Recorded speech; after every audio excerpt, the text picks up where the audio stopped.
नमस्कार मित्रो, आपण मागच्या प्रिव्हियस लेक्चरमध्ये आपण जे डिस्कशन केला तर 3 फंडामेंटल पार्टिकलची आपण डिस्कवरी आपण केलात पहा. तर आता हे 3 फंडामेंटल पार्टिकल्स इलेक्ट्रॉन असेल, प्रोटॉन असेल आणि न्यूट्रॉन असेल, तर यांच्याबद्दल आपण चर्चा केला, त्याची डिस्कवरी आपण डिस्कस केलात. Now today discuss about the what is the position of these fundamental particles in the atoms, nothing but the structure of atom or nothing but a model of atom. मग आपण आता विचार केला की ज्यावेळेस आपल्याला हे फंडामेंटल पार्टिकल आपल्याला माहीत झाले, त्यानंतर आपल्याला हे पार्टिकल्स नेमके त्या ॲटम्समध्ये कुठे असतात, मग याची जागा काय असेल, याची तुम्हाला त्याचं मॉडेल काय असेल, त्याचं स्ट्रक्चर काय असेल, याचा विचार सुरू झाला. मग त्यानंतर पहा, याच्यात सर्वात जास्त काम करणारा आपल्याकडं जे जे थॉम्सन सुरुवातीच्या काळामध्ये होताच.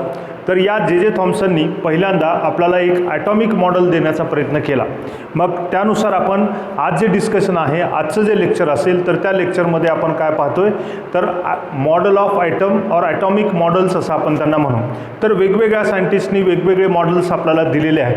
ते तुम्ही 9thमध्ये 10thमध्ये किंवा 8मध्ये शिकला असाल, तर ते ॲटॉमिक स्ट्रक्चर जे असेल किंवा स्ट्रक्चर ऑफ ॲटम असेल, तर त्यामध्ये आपण नेक्स्ट आता आजच्या लेक्चरमध्ये आपण जे डिस्कशन करणार आहात, ज्याला आपण म्हणतोय पहा मॉडेल्स ऑफ ॲटम. ॲटमचे आपण मॉडेल्स आपण पाहणार आहात. तर मॉडेल्स म्हणजेच आपण काय म्हणू शकता, स्ट्रक्चर. तर असे स्ट्रक्चर्स कोण कोण आपल्याला दिलेले आहेत, त्यापैकी आपण पाहणार आहात की जे जे थॉम्सनचा मॉडेल असेल, त्याचबरोबर आपण रुदरफोर्ड ॲटॉमिक मॉडेल असेल, बोर्स ॲटॉमिक मॉडेल असेल, अशा वेगवेगळ्या सायंटिस्टनी आपल्याला ॲटॉमिक स्ट्रक्चर किंवा ॲटॉमिक मॉडेल्स आपल्याला दिलेले आहेत. बेसिकली आपल्याला जे जे थॉम्सनचं मॉडेल पाहायचं आहे, त्याचबरोबर आपण पुढं पाहणार आहात ज्याला आपण रुदरफोर्ड ॲटॉमिक मॉडेल पाहणार आहात आणि त्यानंतर आपण बोर्स ॲटॉमिक मॉडेल पाहणार आहात. तर याच्यामध्ये आपल्याला रुदरफोर्ड ॲटॉमिक मॉडेलच्या नंतर आपल्याला खऱ्या अर्थाने आपलं ॲटॉमिक स्ट्रक्चर जे 11th लेवलला असतो त्याची सुरुवात होणार आहे. आत्तापर्यंत जे आपण डिस्कशन केला, तर खऱ्या अर्थाने हे आपल्याला 9-10मध्ये झालेलं पाहिजे. पण आता त्यानुसार आपण तुम्हाला झालेलं पण असेल आणि त्यानुसार आपण काय करू शकतो पहा, याच्यामध्ये आपण एक 1 by 1 आपण डिस्कशन आपण करू. तर first model of atom is the J J Thomson atomic model, ज्याला आपण काय म्हणू पहा, थॉम्सन्स ॲटॉमिक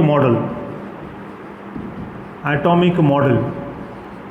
तर हा जो थॉम्सन असेल, तर यांनी सुरुवातीला पहिल्यांदा एक मॉडेल किंवा who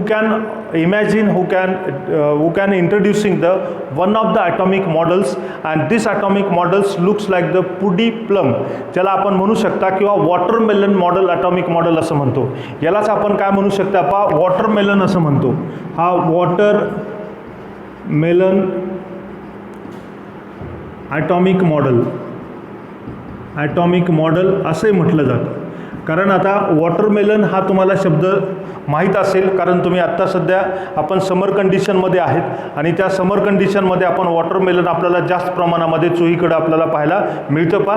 आणि त्यावेळेस जे जे थॉम्सनला तो पदार्थ किंवा ते फ्रूट आपल्याला ते आवडत असेल, त्यामुळे त्यांनी तसा विचार केलेला असावा आणि त्यावरून आपण त्या थॉम्सन मॉडेललाच आपण काय म्हणतोय पहा, वॉटरमेलन ॲटॉमिक मॉडेल असं म्हटलं जातं. वॉटरमेलन म्हणजे आपला जो टरबूज असेल, खरबूज असेल, त्यांना आपण काय म्हणू, वॉटरमेलन असं म्हणतो. आणि हे जे वॉटरमेलन ॲटॉमिक मॉडेल आहे, तर जे जे थॉम्सननी काय ऑब्झर्व केलेलं आहे पहा, तर त्यांनी असं म्हटलेलं आहे, according to the J J Thomson atomic model, the atoms are spherical and this spherical space can occupied by the positive charged species, and this positive charged spaces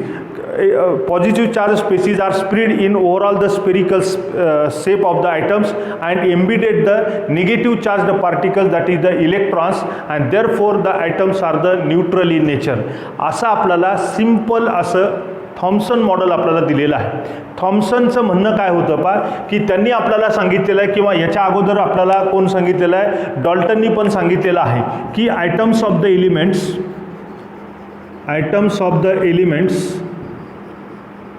elements are spherical in shape. त्यांचा जो shape असतो तर तो काय असेल, आपल्याला spherical असतो, गोलाकार असतो, असं म्हणणं आपल्याला जे जे थॉम्सननी पण म्हटलेलं आहे, याच्या अगोदर आपल्याला डॉल्टन सरांनी पण आपल्याला म्हटलेलं आहे. बरोबर आहे. मग आता ज्यावेळेस आपल्याला हा जो थॉम्सन होता, या थॉम्सननी काय विचार केला पहा, जर तो स्पेरिकल असेल तर तो आयटम हा जो असेल तर तो काय असेल, इलेक्ट्रिकली न्यूट्रल असतो. म्हणजे आपण प्रत्येक एलिमेंटचा जो आयटम असेल तर तो इलेक्ट्रिकली न्यूट्रल असतो. मग इलेक्ट्रिकली न्यूट्रल का असेल तर तुम्ही आता त्याचा आन्सर सांगू शकता की एखाद्या आयटम्समध्ये जेवढे इलेक्ट्रॉन असतात तेवढेच आपल्याला काय मिळतील, प्रोटॉन असतात.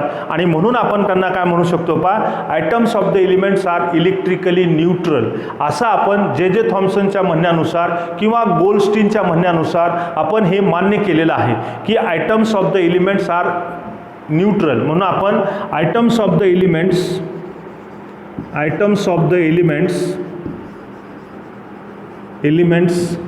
R neutral. न्यूट्रलचा अर्थ कळतो तुम्हाला, चार्जलेस म्हणजे त्यांच्यावर कुठल्याही प्रकारचा चार्ज नसतो. याचं कारण आपण सांगू शकतो मित्रांनो. त्याचं कारण आपण काय म्हणता, due to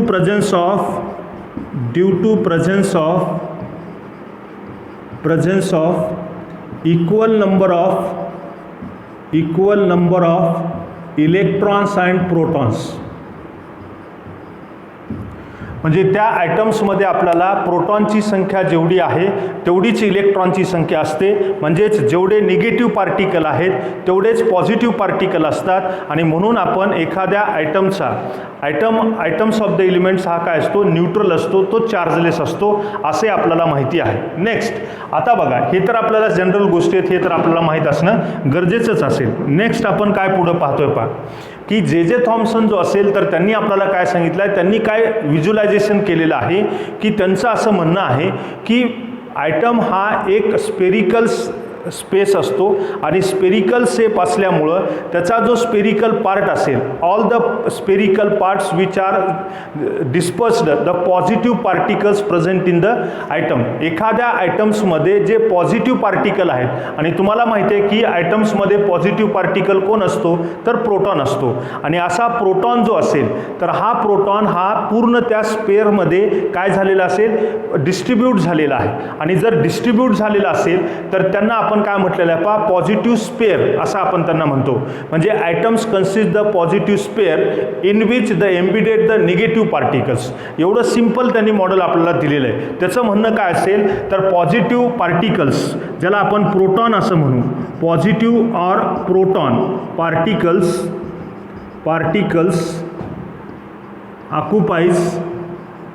occupies spherical sphere of atom. आयटमचा जो गोलाकार भाग असतो तो गोलाकार भाग या पॉझिटिव्ह पार्टिकलनी काय झालेला आहे ऑक्युपाईज केलेला आहे, असं त्या जे थॉम्सनचं म्हणणं होतं. मग जर आपल्याला पॉझिटिव्ह चार्जनं जर या ऑक्युपाईज होत असेल तर याचा अर्थ आपण काय म्हणू शकता तर हे तुम्हाला मराठीमध्ये पण समजलं पाहिजे मित्रांनो. आपली एक अडचण आहे, तुम्हाला तुमच्या लक्षात येत असेल की आपण आत्तापर्यंत जे काही केलं तर ते मी तुम्हाला त्याच्यावर एक व्हिडिओ बनवून सांगतो. मी जे सांगेन त्याच्यावर तुम्ही थोडं लक्ष देत जा. आणि मी तुम्हाला हे जे स्टेटमेंट आहेत हे स्टेटमेंट मी तुम्हाला मराठीमध्ये पण सांगू शकतो. पण त्यासाठी माझा एकदा पहिल्यांदा एक जनरल व्हिडिओ आपण बनवतो आणि ते ऐकल्यानंतर तुम्ही मला त्याच्या सजेशन करा, म्हणजे आपण त्या पद्धतीने आपण आपले लेक्चर देऊ शकतो. कारण तुम्हाला सवय लागलेली आहे फक्त सेंटेन्स पाठ करायचं आणि त्याचे आन्सर आपण लिहायचे. असा प्रकार आता इथून पुढे चालणार नाही. त्यासाठी थोडं याला मराठीत आपल्या भाषेत समजून घेण्याचा प्रयत्न करा. मराठी असेल तर मराठी समजून घ्या, हिंदी असेल तर हिंदीमध्ये समजून घ्या, इंग्लिश असेल तर इंग्लिशमध्ये समजून घ्या. पण प्रत्येक शब्दाचा अर्थ तुम्हाला कळला पाहिजे. म्हणजे जे थॉम्सनचं म्हणणं काय, आयटमचा जो स्पेरिकल स्पेअर असतो म्हणजे भाग असतो, जो स्पेरिकल भाग असतो तो कशाने ऑक्युपाईज केलेला आहे, कशाने भरलेला आहे तर तो तुम्हाला प्रोटॉननी भरलेला आहे, म्हणजेच पॉझिटिव्ह चार्जने भरलेला आहे, असं त्यांचं म्हणणं आहे. आणि दुसरं म्हणणं काय असेल तर तो आपल्याला काय म्हणतोय the negative particles or electrons or negative particles embedded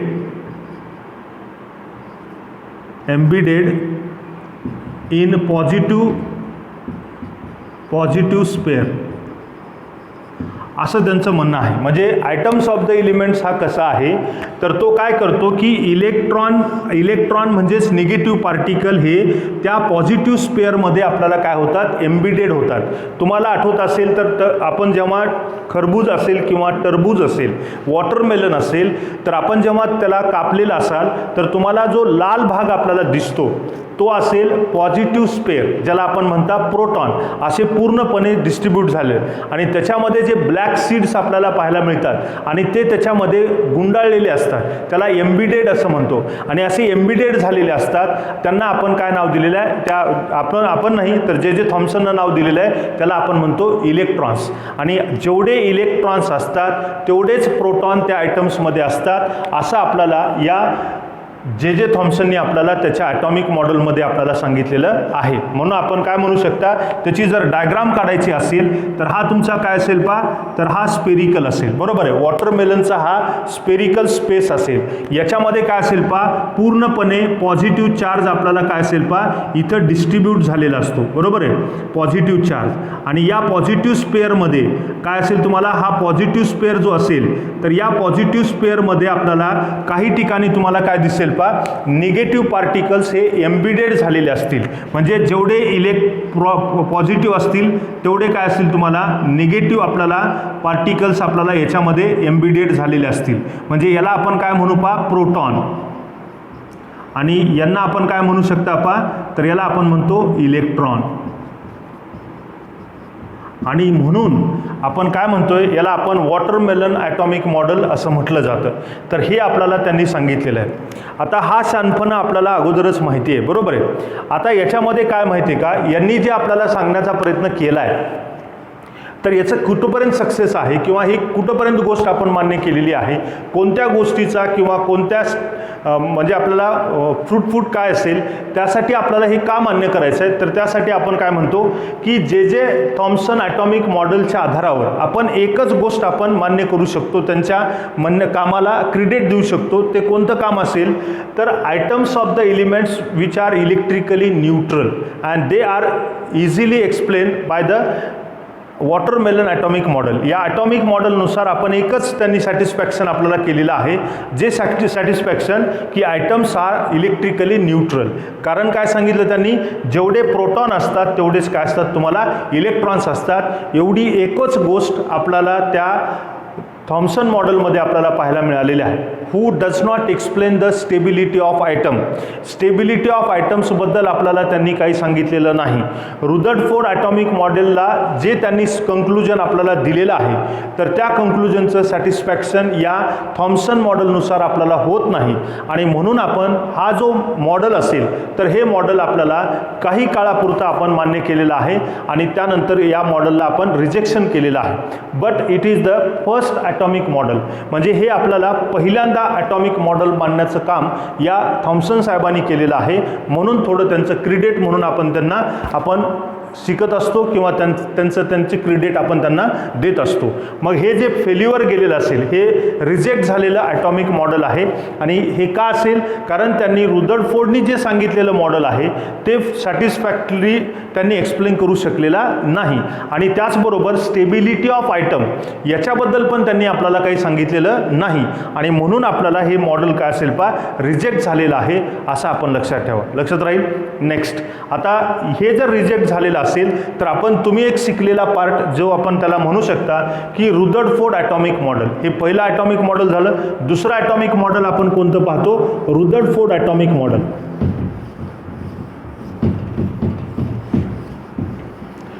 तर पुढचं आपण पाहणार आहात ज्याला आपण म्हणतो रुदरफोर्ड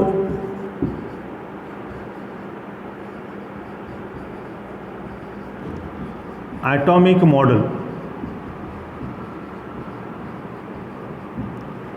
तर रुदरफोर्ड ॲटॉमिक मॉडेल कशाच्या आधारावर तयार झालं हे तुम्हाला सर्वांना माहीत असेल. आठवतंय का बघा, रुदरफोर्ड ॲटॉमिक मॉडेल्स किंवा Rutherford can construct the atomic models on the basis of alpha particle scattering experiment. म्हणजेच अल्फा पार्टिकल स्कॅटरिंग एक्सपेरिमेंटच्या आधारावर आपल्याला त्यांनी हे ॲटॉमिक मॉडेल आपल्याला दिलेलं आहे.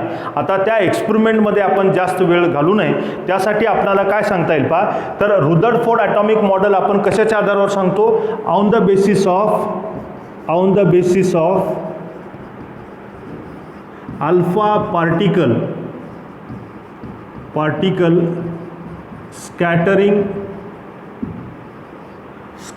experiment, यालाच आपण काय म्हणू शकता, और gold foil alpha particle scattering experiment.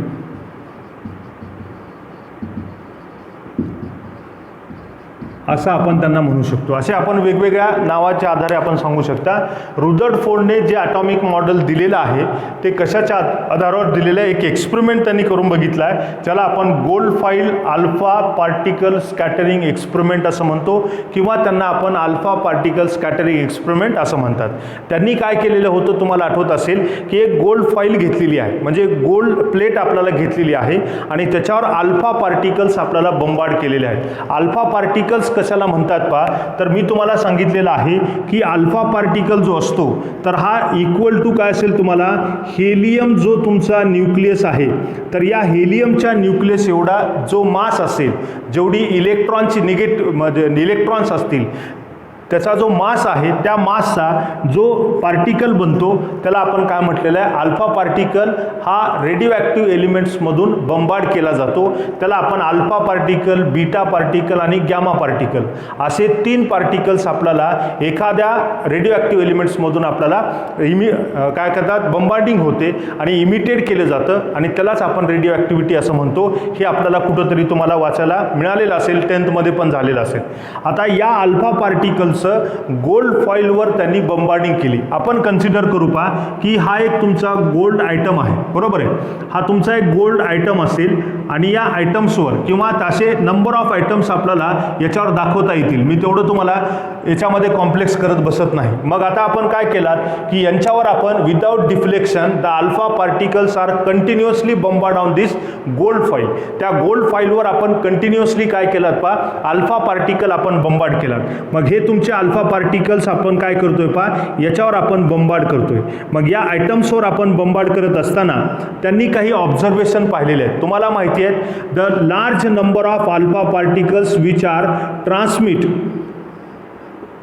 Through the items of the elements, म्हणजे त्या गोल्ड फॉइलच्या आयटम्समधून आपल्याला काय झालेले आहेत पहा, अल्फा पार्टिकल्स काय झालेले आहेत, आरपार गेलेले आहेत. त्याला आपण काय म्हणतोय, they can transmit in to the gold atoms. त्या गोल्ड आयटम्समधून आरपार गेलेले आहेत. एक पहिलं ऑब्झर्वेशन आपण पाहतो, बरोबर आहे. त्यानंतर पहा, few number of alpha particles are deflected in very small angle. मग आपल्याला काय पाहायला मिळालं पहा की याच्यातले काही पार्टिकल्स काय झालेले आहेत पहा, तर हे तुम्हाला काही अँगलमध्ये तुम्हाला डिफ्लेक्ट होत असताना आपल्याला पाहायला मिळाले. पहा, alpha particles which R deflected in small angle. मग ते स्मॉल अँगलमध्ये आपल्याला डिफ्लेक्ट होत असताना पाहायला मिळाले.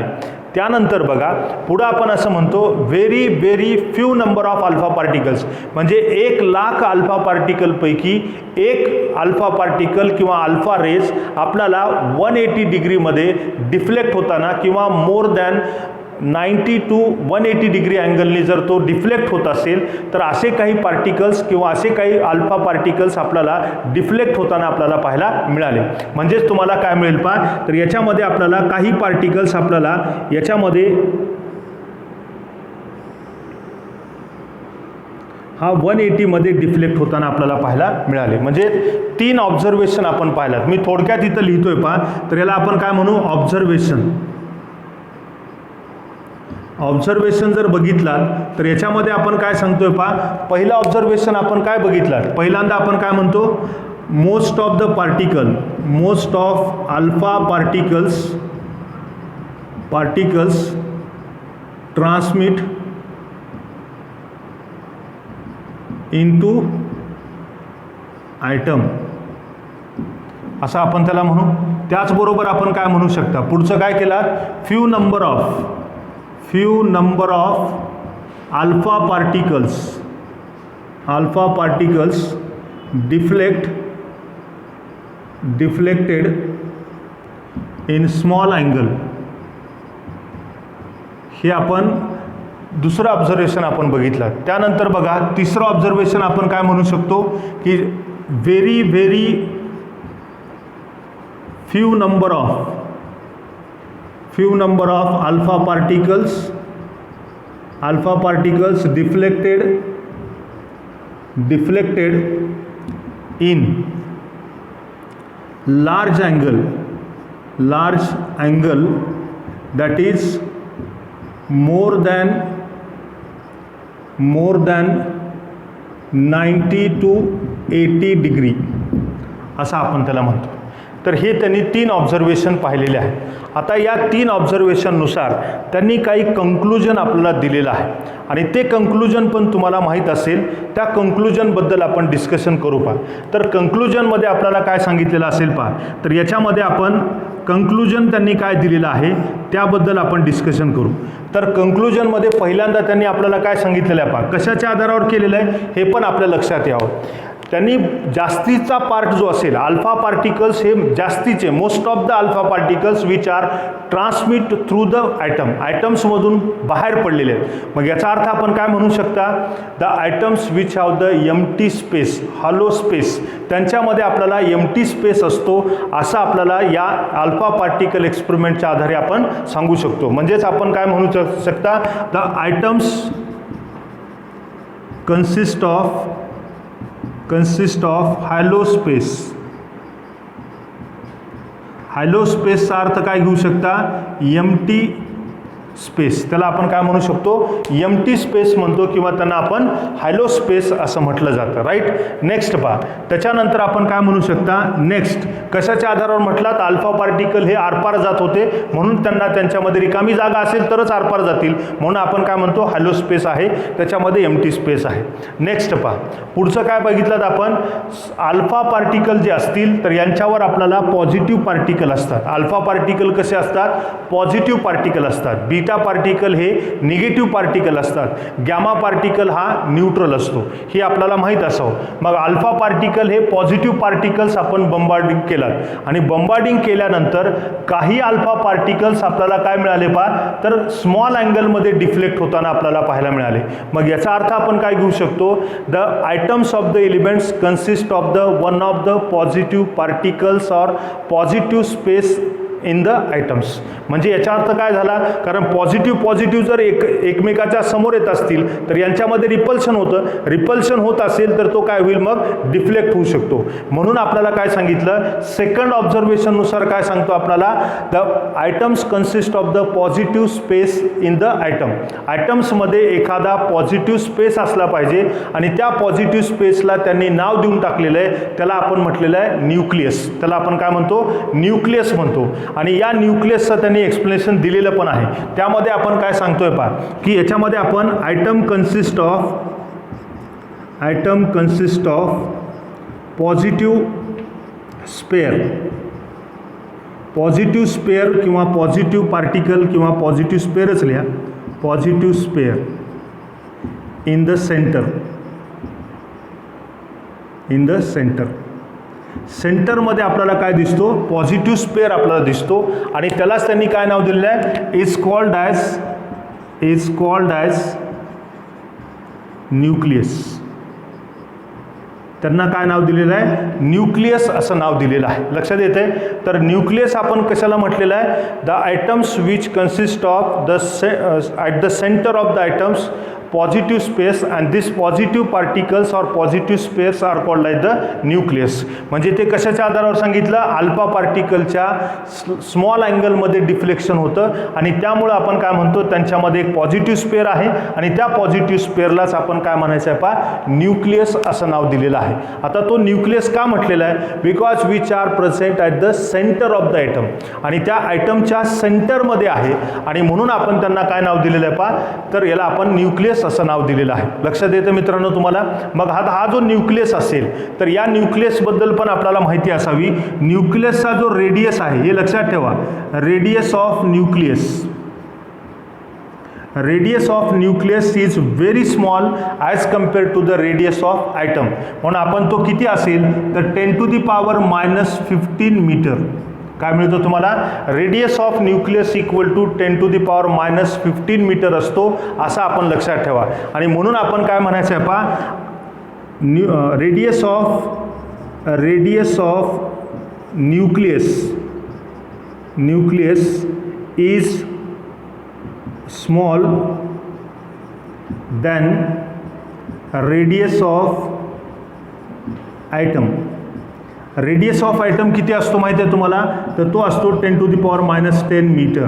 ह्या लहान लहान व्हॅल्यू आहेत, ह्या व्हॅल्यू तुम्हाला माहीत असणं गरजेचे आहेत. त्यामुळे आपण radius of nucleus is small than the radius of atom and it is near about equal to the 10⁻⁻10 metre.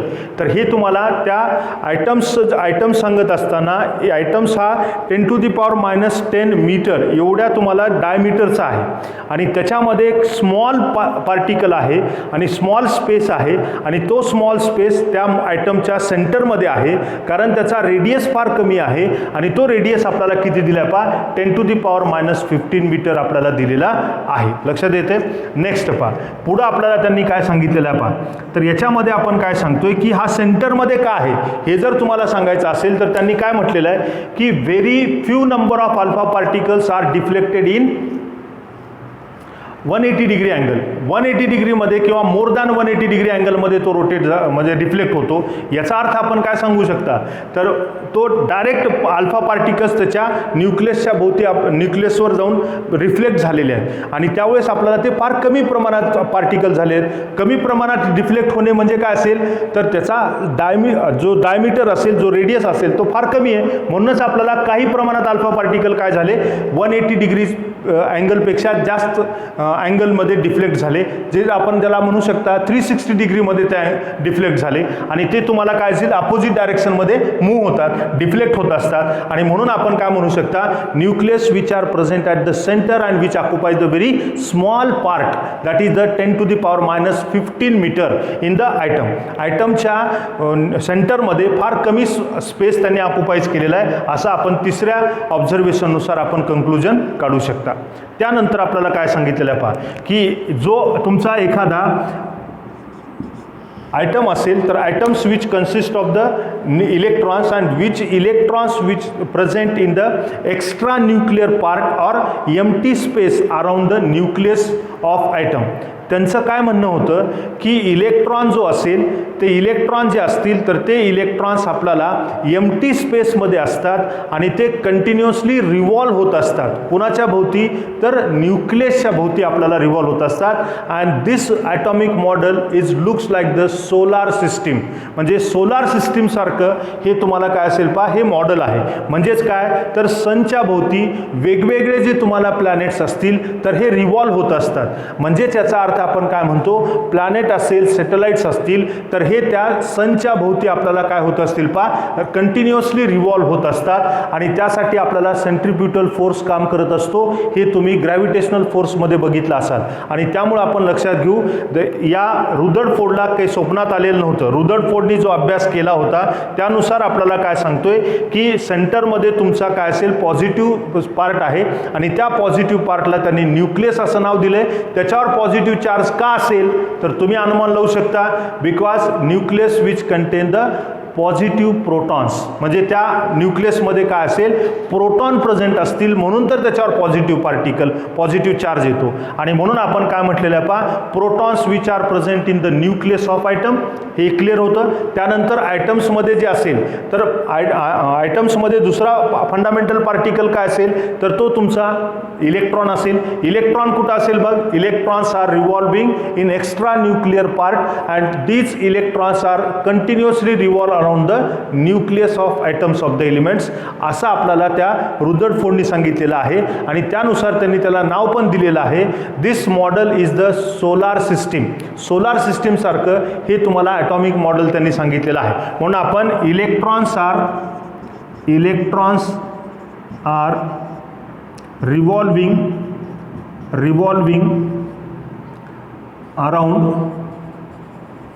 the nucleus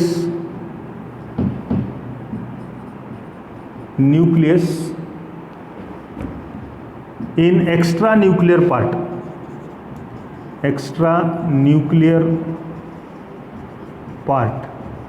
of atom ॲटमच्या एक्स्ट्रा न्यूक्लिअर पार्टमध्ये काय होत असतात, ते कंटिन्युअसली आपल्याला रिव्हॉल्व होत असतात, असं त्यांनी त्या ऑब्झर्वेशननुसार हे कंक्लुजन आपल्याला मिळालेलं आहे. आणि या कंक्लुजनच्या आधारावर त्यांनी काय केलेलं असेल तर कंक्लुजनच्या आधारावर त्यांनी आपल्याला एक मॉडेल बनवलेलं आहे. आणि ते मॉडेल मी तुम्हाला माहीत पण आहे, ते मी तुम्हाला थोडक्यात सांगण्याचा मी प्रयत्न करतो. तर हे तुम्हाला जे असतील तर it is the conclusion and these are the observation and this is the experiment. हे एक्सपेरिमेंट त्यांनी आपल्याला केलेलं आहे. तर मी तुम्हाला आता यांच्या म्हणण्यानुसार काय झालं की आयटम हा काय दिसतो तुम्हाला, तर आयटम हा काय असेल तुम्हाला, स्पेरिकल आहे. आयटम कसा असेल मग तुमचा, हा स्पेरिकल आहे, बरोबर आहे. आयटम कसा असेल, स्पेरिकल आहे. म्हणजे त्याचबरोबर आपण काय म्हणतो, आयटम्सच्या सेंटरमध्ये त्यांनी काय सांगितला, हा न्यूक्लियस आहे. आयटमच्या सेंटरमध्ये काय, न्यूक्लियस आहे, पॉझिटिव्ह स्पेस आहे. त्याला आपण काय म्हटलेलं आहे, न्यूक्लियस असं नाव दिलेलं आहे. याला आपण काय म्हणू न्यूक्लियस. हा तुमचा न्यूक्लियस असेल. न्यूक्लियसमध्ये कोण असेल, proton plus neutron. Proton plus neutron आपल्याला न्यूक्लियसमध्ये आपल्याला प्रेझेंट असतात. त्यानंतर पहा, electrons are continuously revolve. Electrons are continuously revolve around the nucleus. याला आपण काय म्हणू तर याला आपण म्हणू शकता इलेक्ट्रॉन. तर हे इलेक्ट्रॉन्स आपल्याला काय होतात या न्यूक्लियसच्या भोवती कंटिन्युअसली आपल्याला रिव्हॉल्व होत असतात. हेच मॉडेल आपल्याला रुदरफोर्ड ॲटॉमिक मॉडेल आपल्याला दिलेलं आहे. म्हणून आपण काय म्हणू शकता, इट इज द रुदरफोर्ड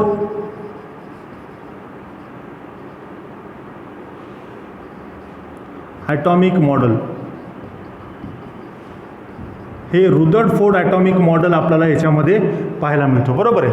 मग आता पहा, यांनी आपल्याला काय सांगितलेलं आहे की रुदरफोर्ड ॲटॉमिक मॉडेल कशाला म्हणतात, the atoms which have the spherical space which consist of the smaller space, positive space present in the center and the mass of the atoms which are concerted in the center and the extra nuclear part, the continuously revolving the electrons around the nucleus, and this model looks like the solar system, and this model is nothing but the Rutherford atomic model. त्याला आपण Rutherford atomic model असं म्हटलं जातं.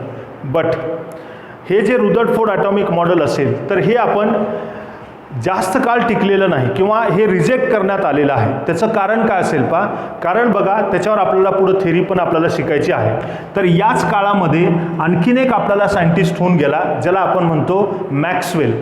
Maxwell आपल्याला काय सांगतोय की any movable particles can move by emission of energy, and when emission of energy of electrons takes place in the atoms, then one time these electrons can collapse in the nucleus, and therefore these atoms cannot be exist which can collapse. आणि त्यामुळे आपण काय म्हणू शकतो, which become the unstable. आणि त्यामुळे तो तुम्हाला काय होईल, अनस्टेबल होतो, असं मॅक्सवेलचं म्हणणं आहे. तुम्ही हे कुठं तुम्हाला एक्झाममध्ये विचारणार नाही, मग मी सांगायला तुम्हाला की रुदरफोर्ड ॲटॉमिक मॉडेल फेल्युअर काय गेलं, कारण आपल्याकडं क्वांटम थेरी आपण बघतो, क्वांटम मेकॅनिक्स आपण बघतात. त्याच्या म्हणण्यानुसार आपण काय म्हणतो, कोणताही मुव्हेबल पार्टिकल हा जेव्हा मूव्ह होत असतो, म्हणजे आपण जर पळत असाल तर त्याला एक लिमिट आहे. तुम्ही कंटिन्युअसली कधी आपण पळू शकतो का, तर पळू शकत नाही. कारण काय, कारण आपण जेव्हा पळत असतो, रनिंग करत असतो, तेव्हा आपल्यातली एनर्जी इमिट केली जाते. आणि एक वेळ अशी येते की आपल्याला दम लागतो, असं आपण त्याला म्हणतो. आपली म्हणजे श्वास लागला असं आपण त्याला म्हणतो. याचं कारण काय, तर तुमच्यातली एनर्जी संपते आणि तिथून तुम्हाला जर रन करा म्हटलं तर तुम्ही रन करू शकत नाही. म्हणजेच याचा अर्थ मॅक्सवेलचं म्हणणं असंच आहे. काय म्हणतो तो की कोणताही मुव्हेबल पार्टिकल असो तर तो हमेशा एनर्जी बाहेर टाकत असतो, आणि जर तो एनर्जी बाहेर टाकत असेल तर तो त्या इलेक्ट्रॉनची एनर्जी कधी ना कधी संपणार आहे. आणि ज्या दिवशी तुम्हाला त्या इलेक्ट्रॉनची एनर्जी संपेल तेव्हा तो इलेक्ट्रॉन या एक्स्ट्रा न्यूक्लिअर पार्टमध्ये न राहता तो कुठं येऊन पडेल, तर न्यूक्लियसमध्ये. कारण हा निगेटिव्ह आहे, हा पॉझिटिव्ह आहे, तो इथंच येऊन पडणार आहे. आणि जर इथं येऊन पडत असेल तर तो आयटम्स अस्तित्वात राहणार नाही किंवा तो आयटम स्टेबल राहणार नाही. आणि हे सांगण्याचं काम कोण केलेलं नाही, रुदरफोर्डनी केलेलं नाही आणि म्हणून आपण रुदरफोर्डचं हे काय असेल फेल्युअर आहे किंवा लिमिटेशन आहे आणि म्हणून आपण रुदरफोर्ड ॲटॉमिक मॉडेल काही प्रमाणात आपण मान्य केलात पण परिपूर्ण आपल्याला मान्य झालेलं नाही, म्हणून आपण रुदरफोर्ड ॲटॉमिक मॉडेल पण काही वेळापुरतं काही गोष्टीसाठी आपण उपयोगात आणत असतो. एवढीच गोष्ट आपल्याला या रुदरफोर्ड ॲटॉमिक मॉडेलबद्दल आपल्याला सांगता येईल. तर हे रुदरफोर्ड ॲटॉमिक मॉडेल हे जे मॉडेल असेल तर हे मॉडेल आपल्याला रिजेक्ट करण्यात आलेलं आहे आणि तेही कशाच्या आधारावर तर मॅक्सवेल थेरीनुसार आणि त्यानुसार आपण काय म्हणू शकता की the required the another atomic model for the explain the stability of atom. मग आयटमच्या स्टेबिलिटीबद्दल आपल्याला जर माहिती पाहिजे असेल तर हे ॲटॉमिक मॉडेल फेल्युअर गेलेले आहेत आणि त्यामुळे एक नवीन ॲटॉमिक मॉडेल आपल्याला गरजेचं होतं आणि ते मांडण्याचं काम आपल्याकडचा ग्रेट सायंटिस्ट ज्याला आपण नील बोर्स असं म्हणतो आणि या नील बोर्सनी एक ॲटॉमिक मॉडेल दिलेलं आहे त्याला आपण बोर्स ॲटॉमिक मॉडेल असं म्हणतो आणि ते बोर्स ॲटॉमिक मॉडेल आपण नेक्स्ट लेक्चरमध्ये आपण डिस्कशन करण्याचा प्रयत्न करू. आणि आज आपण 2 ॲटॉमिक मॉडेल शिकलात जे थॉम्सन आणि रुदरफोर्ड ॲटॉमिक मॉडेल. तर हे आपण आज शिकलात त्याबद्दल धन्यवाद. तुम्ही व्हिडिओ पाहत राहा आणि असेच आपल्याला कंटिन्युअस आपल्याला पुढे जायचं आहे. पण बोर्स ॲटॉमिक मॉडेल इथून तुम्हाला खऱ्या अर्थाने ॲटॉमिक स्ट्रक्चर सुरू होणार आहे आणि त्यामुळे तुम्ही be serious. We can observe the all or every video or every lectures and then we got the success. Thank you.